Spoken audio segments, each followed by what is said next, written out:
Well, hello everyone, and welcome to the Flourish podcast. My name is Devin Avalon. And my name is Michelle Holmes. And today we are going to talk about overcoming imposter syndrome. So, if you haven't heard of imposter syndrome before, this is common experiences of imposter syndrome are feeling like a fraud, feeling undeserving, feeling like we're not qualified enough or we may never be qualified enough, feeling like we shouldn't be getting the recognition, even sometimes feeling like the things that come naturally to us, our natural born talents, aren't exactly worthwhile to receive praise for because it's so easy for us. We think that it should be harder. And from what we have heard from others, this is an experience that a lot of people have, especially high performers. And so our high performers who are in our communities really resonate with the feelings of imposter syndrome, because they have this evident success that everyone from the outside might look at them and see these markers of success, but they don't necessarily feel that internally. So today, I want to talk about how we can overcome imposter syndrome and also what makes up this experience for us so that you can determine what might be driving your imposter syndrome if you're having this experience that we're hearing from a lot of people.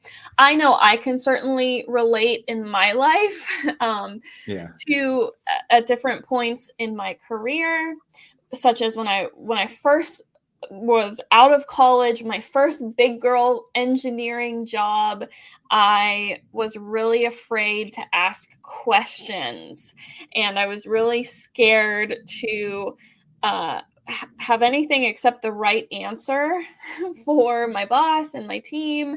And to me, a lot of that was just not necessarily understanding that no, it's actually really acceptable to need some support and to be getting the support around learning. It's not just you got a degree and now you're set for life. Even the Yeah. experts need time to need time and sometimes ask stupid questions, any question that we have, right? We want to give ourselves the compassion for feeling like we can ask questions. So that's my own experience Yeah.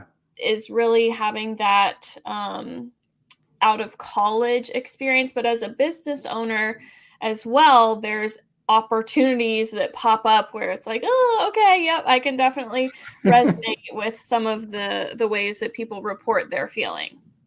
And I think I've got, experiences, changing jobs, for instance. And I think, maybe there are times when you are making a transition, going from one job to another, and then you get the job and you might think, maybe you oversold yourself during the interview, or maybe they saw the resume. And so when they start giving you responsibility, you might think to yourself, I don't know that am I really up to the task? Can I really do this? Or maybe I got in over my head because maybe they didn't evaluate me properly. And so that's, I think, one of the things that we hear a lot about is people, even as they're going through their job, they got the job and now they're questioning whether or not they're even the qualified person for it. Mm-hmm. Yes. Yeah. Thank you for sharing that, because that's very common is, Mhm. have they really looked at me? Did they really see my resume? Do I really fit into the shoes that are before me? That sort of thing. So when we start thinking about imposter syndrome, the first thing that comes to mind for me is Well, what's under the imposter syndrome for people? And what I believe is under these feelings is actually limiting beliefs. And we've done a whole podcast episode, episode 19, Common Limiting Beliefs for High Performers, where we go into what limiting beliefs are and what Yeah. might be showing up for you. So definitely reference that episode. But our limiting beliefs are these core beliefs that we have learned from the limiting beliefs that we have. They might be things like, I don't deserve the recognition, or work should be harder than it is for me. This is coming really easy to me. I'm doing something wrong, right? We have these things, or even just as a general one of, I'm undeserving, or I'm unworthy, or I'll never be good enough. And we have these painful past learning experiences. Usually, we are unaware of our limiting beliefs until we start to do the work around bringing them to our awareness. And then we have something kind of tangible to work with here. But the limiting belief will be the lens that we see the world through, and certainly that we see our work through. And that can really lead us to do one of two things: overfunction or underfunction. And when it comes to overfunctioning, this is something I'm very used to seeing with the people in our communities here, because we're seeing perfectionism, we're seeing burnout, people pleasing, even sometimes people receiving the advice to fake it until they make it. Yeah. So they are doing more. And so they've taken on this role of over functioning. And that's a very subconscious pattern for a lot of people. They don't necessarily wake up in the morning and say, today I'm going to be the biggest perfectionist I've ever been, right? They are being driven by these limiting beliefs to adapt. If you look at the other side, you have the underfunctioning. And underfunctioning looks a lot different for people, but is also rooted in these limiting beliefs. And so that might be, well, we're not even really going to try. We're not going to do our best. We are going to play it really safe. Or we chronically underestimate ourselves. And sometimes we see this show up in imposter syndrome because people never feel like they're good enough. And so they're constantly, they're missing the feelings of pride and success that maybe they feel like they should be having, but they're not having those internally. So that's kind of the result of some of these limiting beliefs and how they show up in the way that we work. And I think that imposter syndrome is kind of rounded out on top of this by 4 different areas. And I'd love to talk to you about these 4 different areas. So, the first one I think a lot of us can relate to is attuning to others versus attuning to ourselves. And this is definitely also the um, the result of some of these past learning experiences. We may attune to others more than we attune to ourselves, because of course we have the survival instinct. Yeah. When you are a newborn baby, you have to attune to others and get that back to survive. And so we place a lot of emphasis on, what do others think of me? How are people perceiving me? How am I doing according to them? And so we're really hypersensitive to the other person's point of view. And so when it comes to imposter syndrome, Yeah. we are very much concerned, on how other people are perceiving us. And so we have that hyperfixation on that when we are attuning to others, versus on the flip side, we have more of a clarity within ourselves. We have identified, well, how are we feeling? How do we feel about ourselves? What do we think is appropriate? And so that difference there, I think, is one piece of the puzzle for some of the community that's struggling with imposter syndrome. Yeah, and I think I really like that concept because you talk about how we are so reactive to the environment around us, about how we're constantly we rely so heavily on the feedback of others to determine our own self-worth and what we're doing. And certainly to some degree you need that. You need your boss or to tell you whether or not you're doing a good job or not. But at the same time, when we have these expectations placed on us and we are maybe in an environment that is not conducive to being as supportive, then that might put us in a position where we're more prone to second guess our abilities. And so I certainly I think we need to be attuned more to ourselves than to what other people are saying. We need to be open to what other people are saying, but I think we need to realize that it's so important to be in an environment that is supportive. So it's not us second guessing ourselves. We're not allowing what other people say or what they what their expectations are of us to dictate the fact that we feel less than qualified. Yes, I love that you bring that up, especially about our environment, because that's another area that I think is so crucial here. Is the environment does play a role. And sometimes we see this in companies where there's some cues and the subtleties about, well, who should be in this position, or how should that person be acting, what do we expect from them, these cues that we may not see the person in charge that we're stepping into the role for look like us, or sound like us, not just from a physical standpoint, but have the same qualities that we do. I mean, it's an important piece to understand, of course, that inequity in the workplace, the work is not fair at all times to everyone. There's different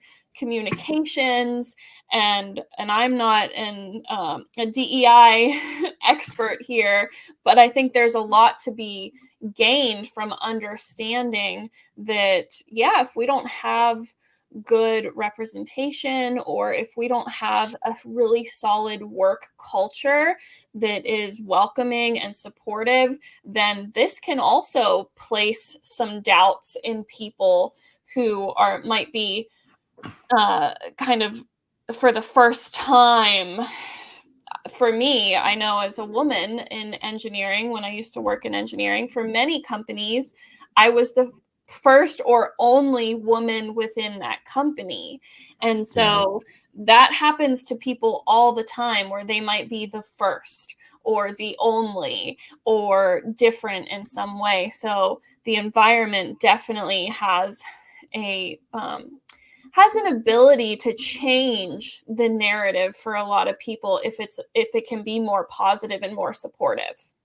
Yeah, definitely. And you talk about your experience as being, one of the only females in those organizations.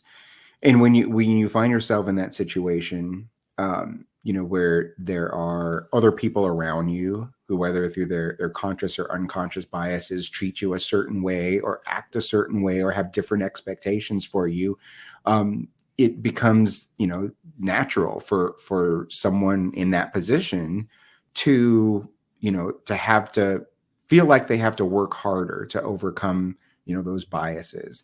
And, and that's, I was thinking when you were talking about overfunction, about perfectionism and kind of going above and beyond, always trying to do more and more to prove that you're worthy. Only because you've put in your mind, you've accepted this because of the environment around you. And so I think that there's a responsibility on both sides to, you've got to understand yourself and be attuned to yourself and know what you're capable of.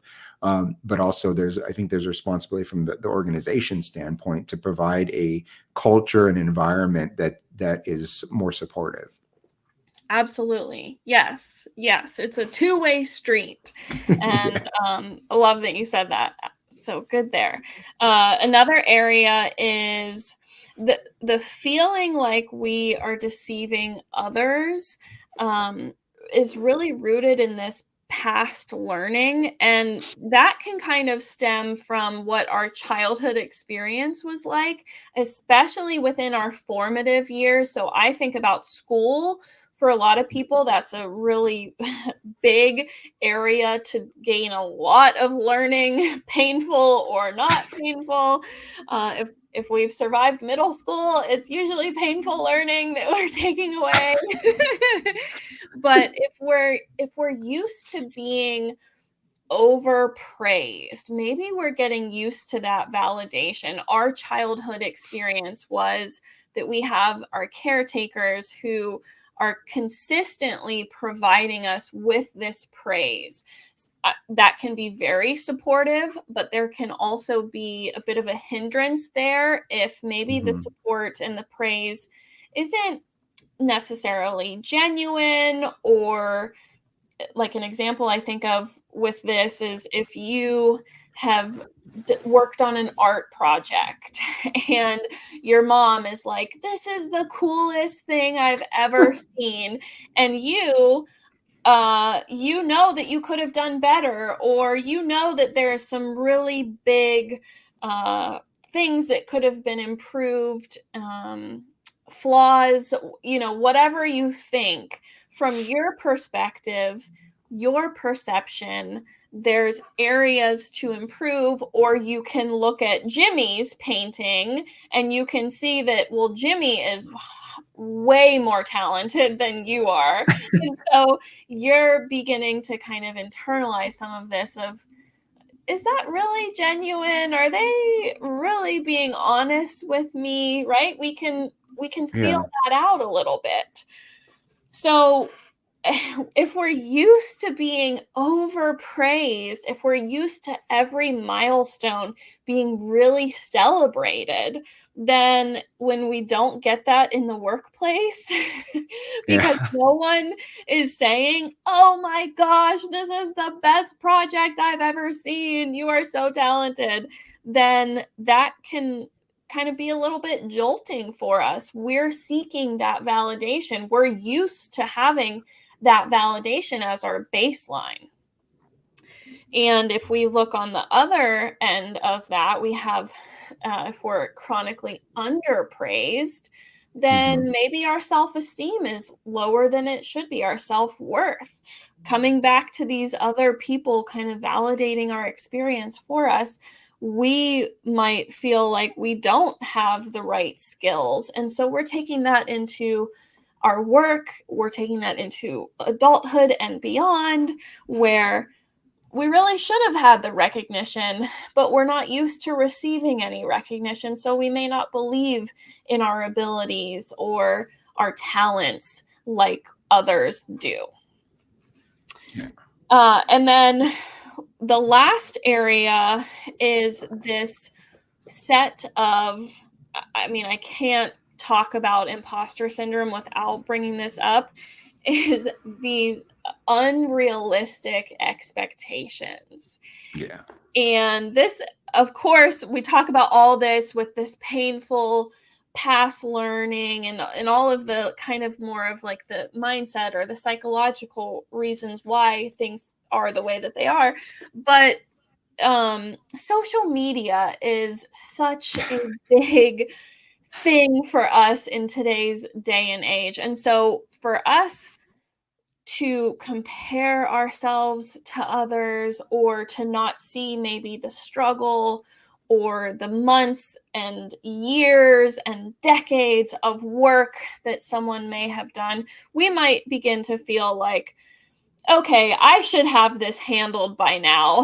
When in Yeah. reality, we should not have this handled by now. There's a lot of learning. Um, and it makes me think about the competence uh, focus, where sometimes we're just thinking, well, we just need to be more confident, when really there's a gap in our competence that actually truly does need to be honed and improved and worked on, so that we can uh so that those feelings might be kind Yeah. of natural feelings for us to have, but we could actually work with them to make improvements.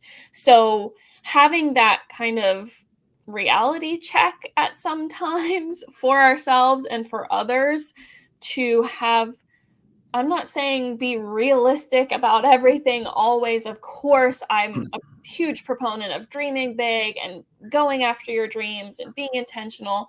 But we do have to talk about the fact that many people just don't know what goes into something. Um, Yeah. whether that's a career or a project or a role that they have, they don't truly understand. And so we need to get more clear on what a realistic, true, compassionate expectation is for ourselves.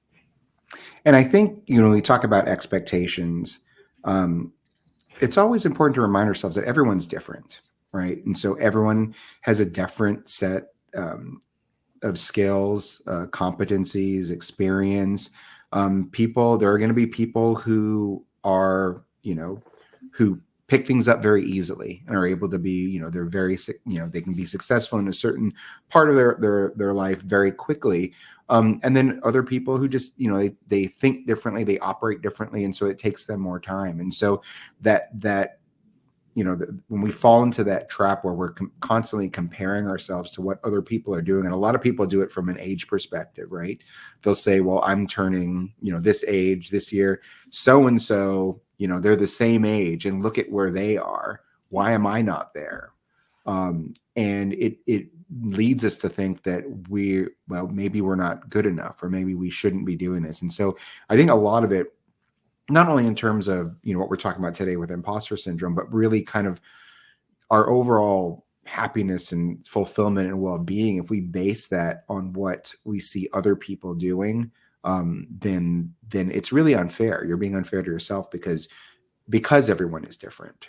Mhm. So it's important that we not spend too much time focusing on the celebrations on social media, because that's the only thing that goes on social media typically, are all of the exaggerated highs, without, as you had mentioned, the work and the struggle. I mean, certainly there are people who are much more transparent in what they do, but for the most part, that's really what you see, and that's not only what you see more of, but that's what you focus on, right? You focus on all the great things that other people are doing, and it makes us second guess where we are, and then by extension makes us think that we're not worthy of any of the success that we may have. Yes. Yes. Okay.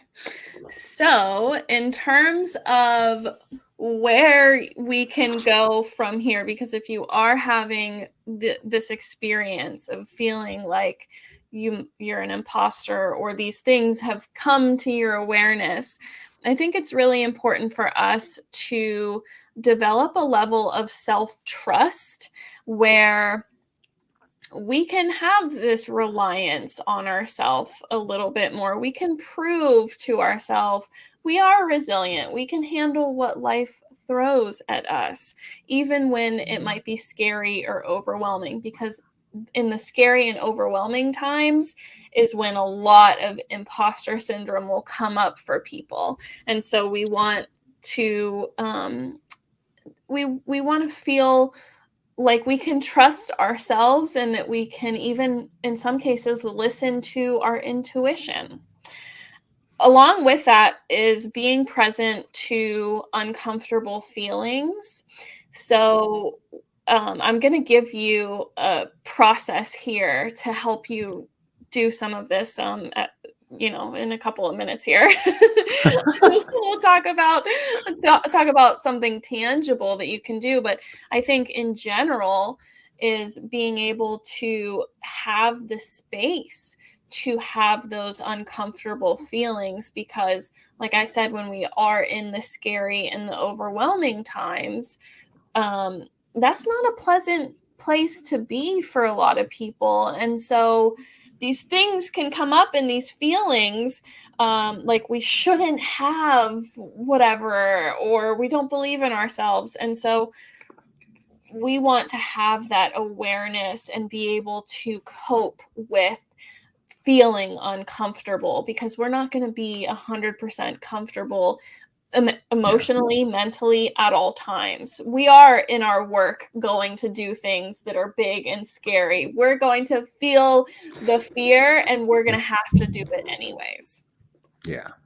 And of course, I cannot be a part of the Flourish podcast without talking about intentionality. I mean, this is such a foundational component for everything that we talk about here on the podcast. But making a plan and going in the direction that we are aiming is so critical to this, because if we're wanting to make an improvement, or we're wanting to do something maybe for the first time or that we haven't done often, I think about people who've shared their stories about public speaking, which we have an episode about public speaking. But if we know we want to do something and we just don't feel great about doing it, or we don't feel deserving that we should be able to do it, let's make a plan. Let's find out where the gaps are. Let's figure out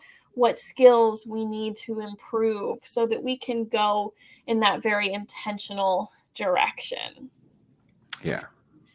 And this is going to be a practice.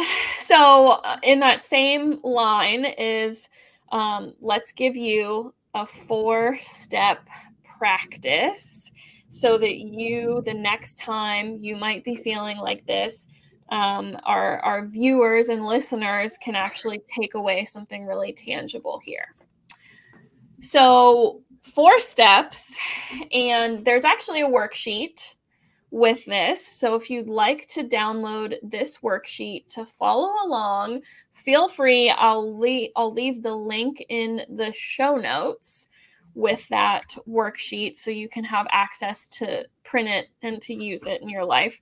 But the first thing that I recommend for anyone feeling this way is connecting with themselves, and connecting by doing a body scan.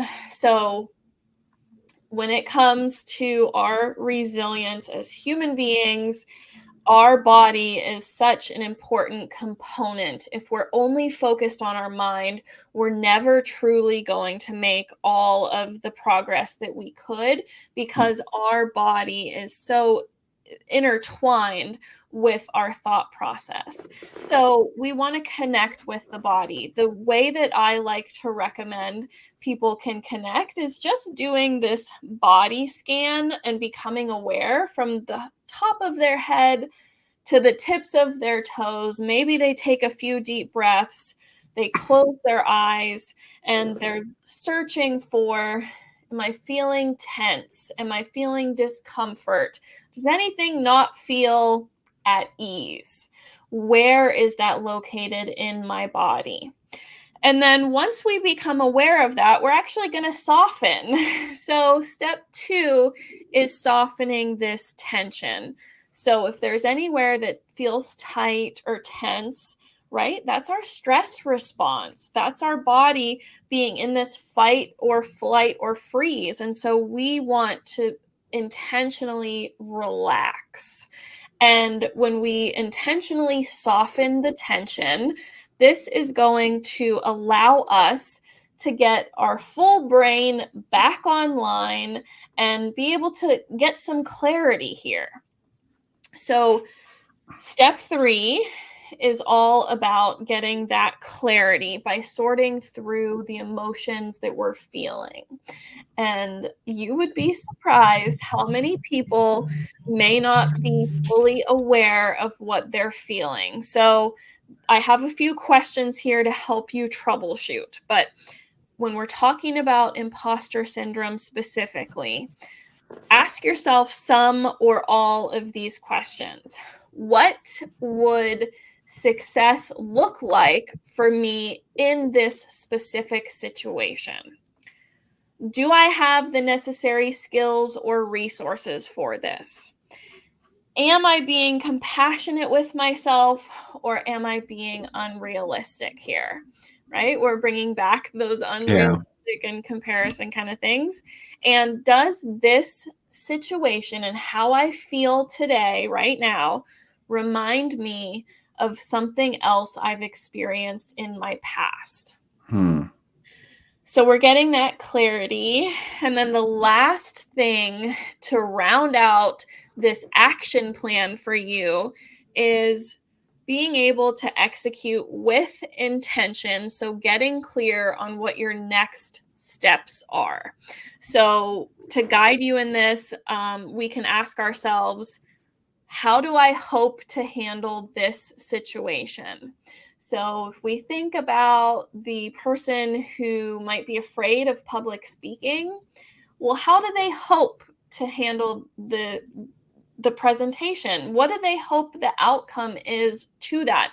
And not only just how do they hope their performance is, but what kind of integrity are they hoping for throughout the process? What kind of person are they when the going gets tough? How are they going to respond to this? What would make me proud of myself? What's the ideal outcome for me? What action should I take that helps this ideal outcome come to life? And then a good question to just check in about is, what would I do if I knew that I could not fail? And Hmm. being intentional with that, um, using those components to just use that quick 4-step process and reflecting and getting really intentional on the direction that we're going, I think is a really good starting place for people, because this is a practice. This isn't a one-time deal. This is something Yeah. that unfolding as we go. And I think getting some clarity on some of the things we talked about today is really important for us to help resolve this in our own lives. And I love how, you've got this 4-step process that acknowledges kind of its mind and body, right? And the fact that you need to kind of alleviate the stress, the tension within your body in order to get clarity within your own mind as to why are you thinking the way, why are these thoughts going through your head? Why do I think this way? Is this rational? Does this make sense? Where did it come from? And you'd ask the question, does this remind me of something, that's happened in the past?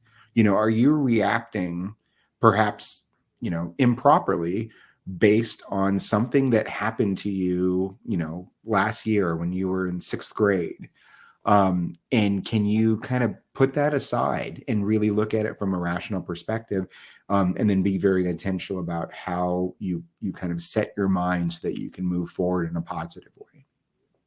Yes. Yeah, absolutely. And that mind body connection is just so important for that specifically, because anything from our past, I mean, we carry it with us and it becomes in the present. So when we're experiencing the feelings, we've activated from the experience that we've been through that maybe was a little bit unpleasant, or we took something away from that. True. So having the body and the mind and the spirit connected is really the best way forward for Yeah. people to be able to truly dissolve the experience and some of the feelings, because imposter syndrome is not pleasant. And a lot of people, this is one of the most successful trainings that I do with people. The most interested crowd are these Yeah. people, because they feel like they can really resonate with a lot of the things that we